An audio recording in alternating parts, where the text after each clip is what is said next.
Hey guys, how are you all in this? I'm going to show you that.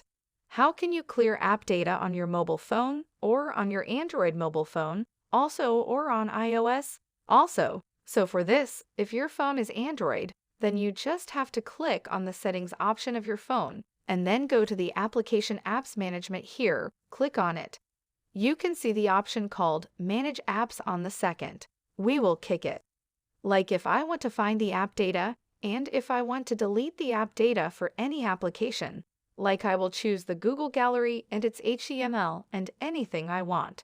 So I will generally click and random application here, which I want to clear the data from that application on my mobile phone. Let me just click it like this is the Canva editor, and I will just click on the clear all data at this interface. So this is the video. Thank you so much for watching the video.